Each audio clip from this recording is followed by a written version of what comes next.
Bonjour à tous les amis et bienvenue pour le troisième épisode de la série sur la Yamaha Ténéré 600. Aujourd'hui on s'occupe des carburateurs. Nous allons donc désassembler les carbus, les nettoyer, remonter des pièces neuves, les assembler, les régler et on les posera sur la moto dans l'épisode final. C'est parti avec le démontage, on est avec notre acolyte national. C'est lui qui s'occupe du démontage et du lavage. Le but va être d'enlever les diverses durites, ici une durite d'essence par exemple, et autres durites de mise à l'air pour pouvoir ensuite séparer les deux corps, car c'est un carburateur double corps, hein, comme je l'ai dit dans un des épisodes précédents. Il y a donc deux carburateurs en fait, et chacun assure une fonction, un pour le ralenti et les bas régimes, l'autre pour les hauts régimes et les grosses ouvertures.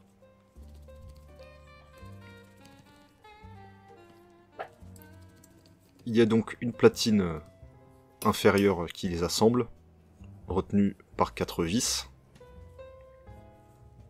Et ensuite, on a juste à tirer dessus. Il y a deux durites en tout hein, qui les lient. Et le reste, c'est des durites de mise à l'air, notamment, et de trop-plein. Classique.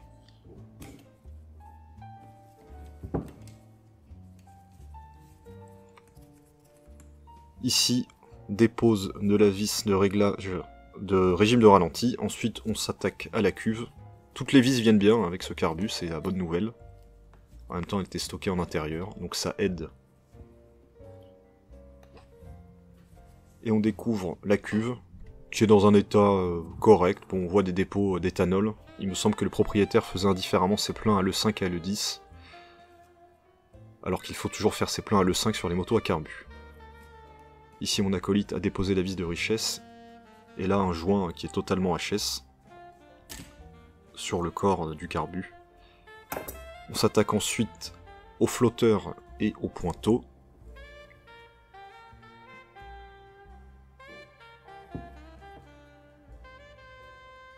Dans l'ensemble, tout est en bon état, encore une fois. Le siège de pointeau est retenu par une vis, et ensuite on peut tirer sur le siège pour le déposer. Rien à signaler ici. On passe ensuite au gicleur. Ici un gicleur principal, alors il y en a un par corps. Et sous ce gicleur, il y a un tube d'émulsion. Donc c'est très classique, hein, encore une fois. Et ce tube d'émulsion reçoit un joint torique, qui sera remplacé. Ensuite on dépose les éléments d'enrichissement à la décélération. Il y a un couvercle, un ressort et une membrane. Par chance, tout ça est en très bon état, encore une fois.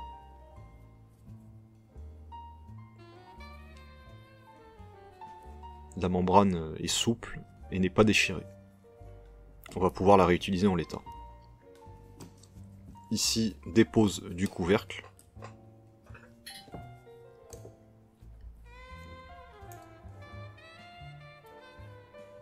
Il y a un joint sous ce couvercle. Le joint de cuve qui sera remplacé. La vis de vidange de cuve qui sera aussi remplacée car son empreinte est abîmée. En plus de ça, elle n'a pas de joint. Et j'ai pu en trouver un, je vous en parle juste après. Et on peut passer au deuxième corps. On dépose le couvercle de boisseau, sous lequel on trouve un ressort, et la membrane boisseau, l'ensemble membrane boisseau. De même, c'est en très bon état, rien n'est déchiré, donc tant mieux, pas besoin de les remplacer.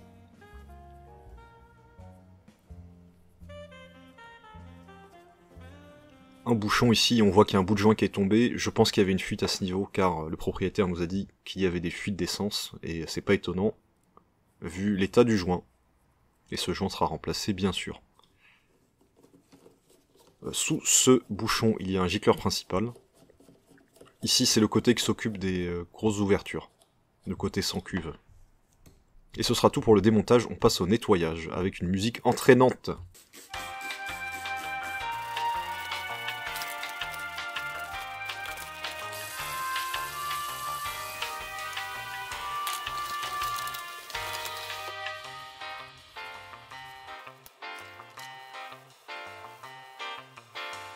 A few moments later.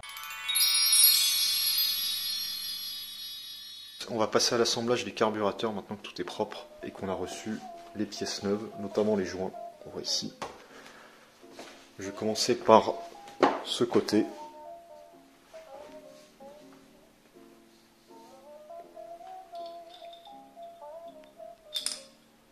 C'est très bien, si ça rentre. Ouais.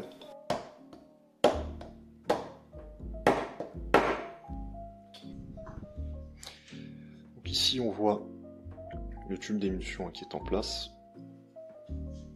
On va pouvoir installer ce gicleur qui se visse directement dedans. On graisse les vis pour faciliter le remontage et pour ne pas qu'elles grippent à l'avenir.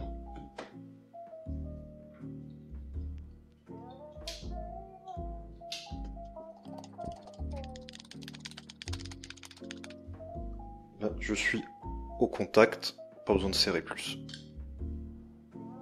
On va remplacer le joint qui va dans cette gorge, qui est la vis qui referme le tout par en dessous. C'est ce joint du kit.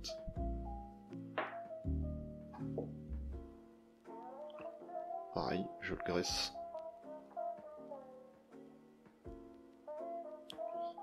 Pour ne pas le pincer au remontage.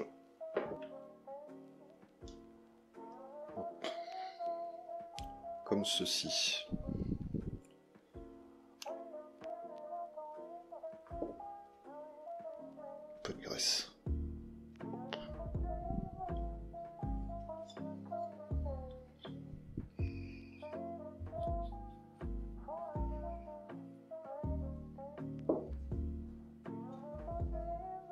Ça va faire, je pense. Serrage.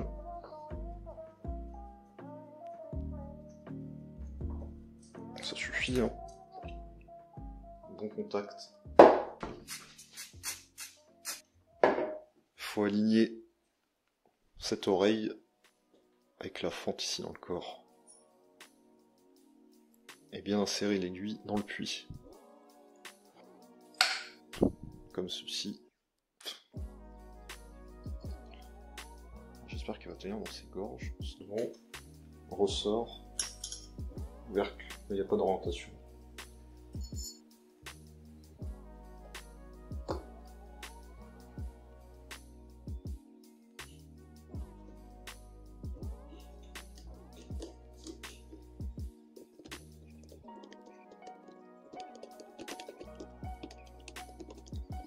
Comme d'habitude, serrage au contact, ça suffit largement.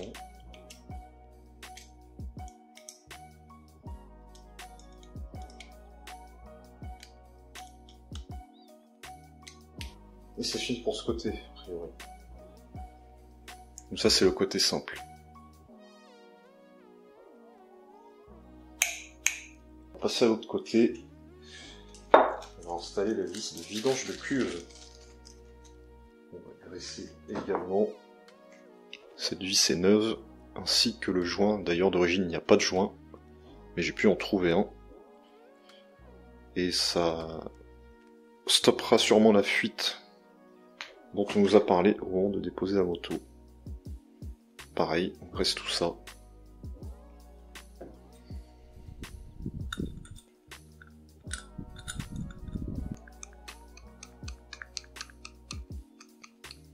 Alors, ça visse tout seul. Alors, serrage. Contact. Voilà, ça suffit. On va passer au corps côté cuve. Ici, on a un siège de pointeau neuf. Et on a un joint neuf également fourni dans le kit. De graisse. Et on l'insère dans la gorge.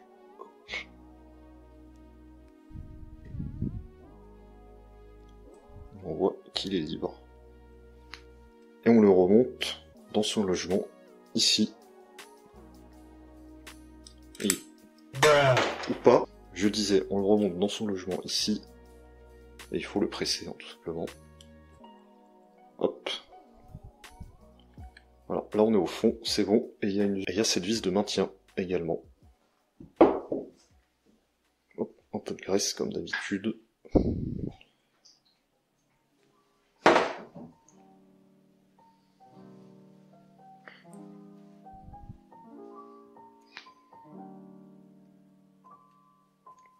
Comment le serrage ici? Léger. Ouais, c'est contact. Serrage contact. Hop, ça ira nulle part. 8 lignes de 7. Si je graisse le tube d'émulsion, qui va recevoir un joint, tout à fait. Ce joint qui est identique à celui qu'on a mis sur la grosse vis de l'autre corps de carbu.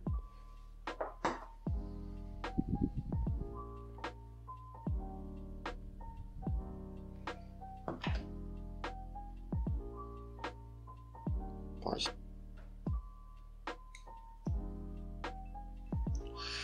Voilà. Le joint est dans sa gorge, les filets et le joint sont graissés. On l'insère dans cette ouverture en l'insérant dans l'aiguille, qu'on voit ici. Hop. Et on visse tout ça. Hop. Clé de 8. Serrage. À la main, contact. Hop, ça suffit. Et ensuite, ce gicleur. Pareil, un peu de graisse. Et il se visse dedans. Douille de 7.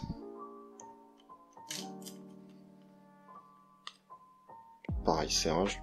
Contact. Oh, ça suffit. Le gicleur de ralenti. Il va ici. Pareil, un brin de graisse. Et on repose ça. Il faut un tournevis assez fin.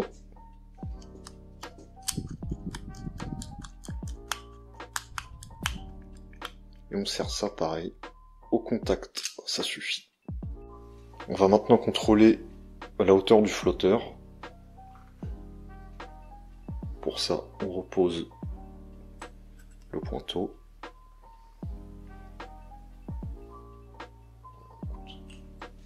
C'est parfait. Voilà. Donc, là c'est réinstallé. On va pouvoir contrôler le niveau de cuve.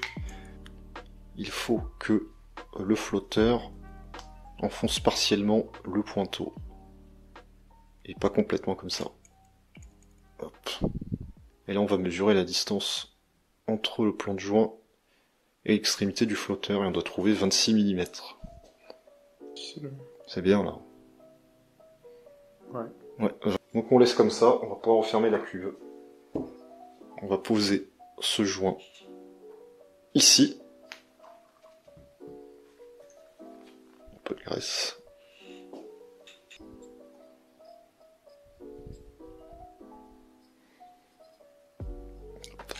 Il rentre parfaitement dans son logement. Et on pose un nouveau joint de cuve, évidemment.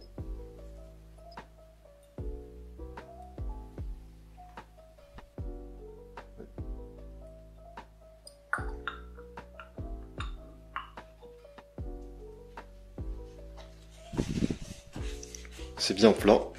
On va pouvoir le revisser. Pareil, on va graisser les petites vis.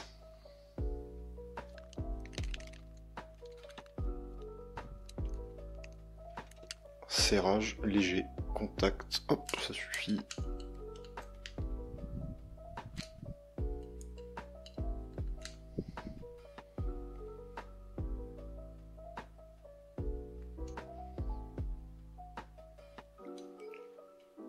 Voilà la vis de réglage de richesse. Le joint, quand on l'a déposé, était complètement HS. Et figurez-vous qu'il ne figure pas dans le kit de réfection du carburateur. Et d'ailleurs, je ne l'ai trouvé dans aucun kit. Mais par chance, je l'ai trouvé vendu individuellement sur un site qui s'appelle Kedo. Voilà. Et il va se loger ici. Donc pensez-y si vous voulez refaire votre carbu Ténéré.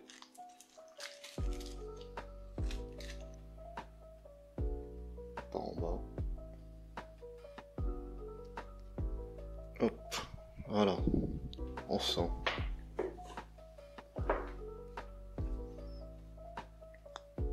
Je graisse les filets et le joint ressort. C'est pas un système habituel hein, avec la rondelle au bout. Là, le joint est au début.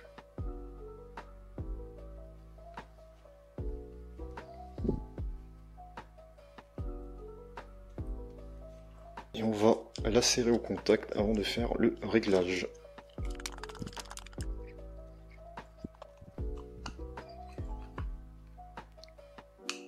Là, nous sommes au contact et on doit le desserrer de 2 tours.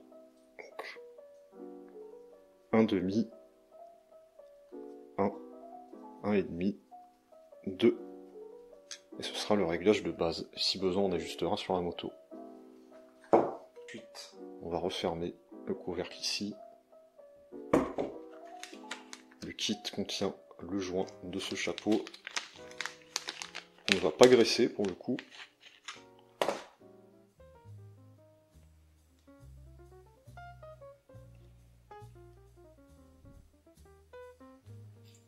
On va graisser les vis.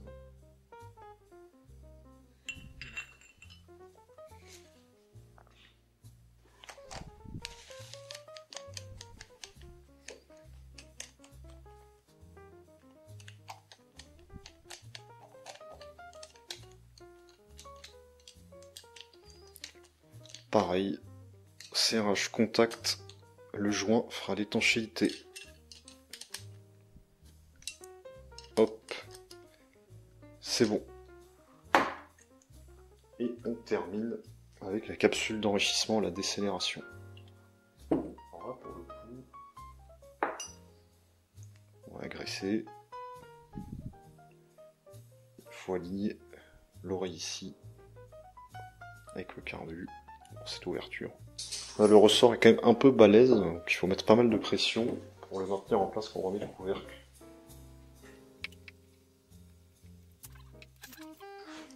Voilà, pas facile à montrer, mais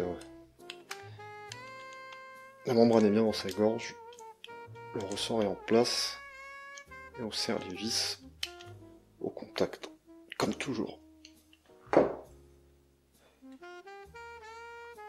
Et c'est fini pour l'assemblage de ces 2 carbus individuellement. On va les remettre ensemble. Il n'y a pas de collier ni rien. Non. Merde. Et il y en a une autre qui défend.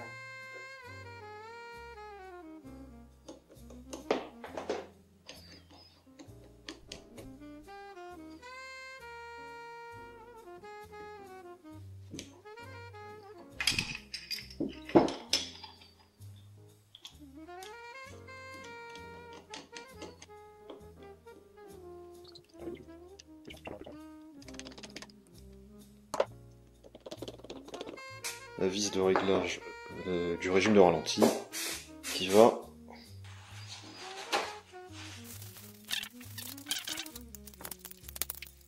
Non, pas tant que ça. on voit qu'à l'ouverture maximale le papillon est à l'horizontale. On va régler la synchronisation des 2 carbus. Ce papillon est censé s'ouvrir après 5 mm de levée de ce boisseau et là c'est plus que ça. Il commence à s'ouvrir ici, il y a plus que 5 de toute évidence. Là j'ai une clé Allen de 5 mm, ça devrait s'ouvrir ici. Et là on a là, on est ici, donc Le réglage se fait là. le réglage se fait ici.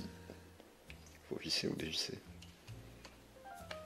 Et là on voit que le papillon s'ouvre plus tôt. Donc en fait le papillon secondaire s'ouvrait trop tard. C'est pour ça qu'il lui manquait un peu de chevaux dans les tours, je pense. Enfin, entre autres raisons.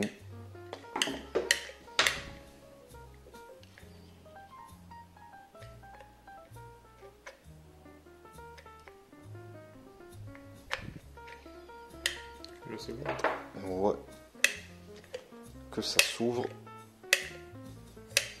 plus tôt. Il est toujours à l'horizontale, à l'ouverture maximale. Donc c'est bon. Et voilà, les carbus assemblés. C'est de toute beauté.